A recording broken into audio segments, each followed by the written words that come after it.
Here we are with our part 3 on our Simplicity So Simple Sew Along on our jacket with our circle detail on the back. And we've gone through making the lines on the back where we are going to be removing part of our pattern and altering it to add that circle detail. So now that I've got my 5/8 of an inch added on for my seam allowance, I'm going to start snipping these basting threads and taking the jacket pattern pieces back apart and go ahead and lay it on my pattern.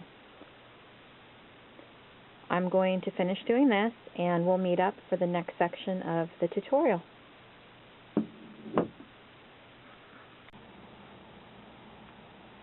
I've removed my basting threads and now I'm just going to start cutting on these lines. I already cut the side front, so that piece is already at the size that I need. And I'm just going to go ahead and do this on all of our pieces and make sure that I'm really careful to cut only on the lines that I've measured. I don't want to get my measurements off for the pattern. And these are already marked with all of our little notches, so they're ready to lay on the fabric, and they will be our new pattern because we have altered the jacket. If you're just making the jacket as is from the pattern itself, as it comes from the commercial Simplicity factory, then you don't need to do this. You don't need to make the muslin. You don't need to alter the pattern pieces. You can just take your measurements, lay the pattern on the fabric, and cut. But because we're making a couture altered jacket, we have to go through this extra step of making the muslin, trying it on, and making sure that we're going to be altering it at the right place. Otherwise, all of our fabric is going to be ruined and we're going to be really unhappy.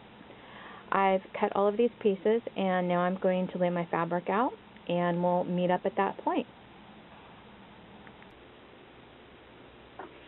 I'm getting ready to cut our pattern out, and I have my fabric folded over in half so it is doubled, and this pattern is the one that we're going to end up cutting twice. So I'm going to lay it on the fabric with the print side of the pattern up, and I'm going to cut it out once this way, and that will give me two pieces. Then I'm going to take the pattern and I'm going to turn it over so the print side of my pattern is down, and I'm going to cut it again. I will end up with a total of 4 pieces that way. This is the only pattern piece that I'm going to be cutting twice in this form. So I just wanted to remind you, please make sure that you cut it in this way. Once with the printing up and once with the printing down. Otherwise, this pattern will not work. So I'm going to go on and I'm going to lay out the rest of my pattern pieces, and I'm going to work on cutting out the pattern, and then we're going to meet up for the next section. I wanted to talk about notches on our patterns really quickly. Here I have 2 forms that I have done. One, I have cut the notch outward, and one I've just made a tiny snip inwards. Either way will work perfectly fine for helping to match up your pattern pieces. If you do make the notch going inward, be really careful to not go all the way into your seam allowance though, as that will cause problems later. If you have any questions on making notches or marking your patterns, send me a message. Before we continue, I need to address an issue with the sleeves. You need to measure from the top of your shoulder all the way down to the end of the sleeve pattern, and then measure this against your arm to make sure that this is going to have the proper fit on your jacket. Now, if you need to make the sleeve longer, this line right here is where you're going to cut.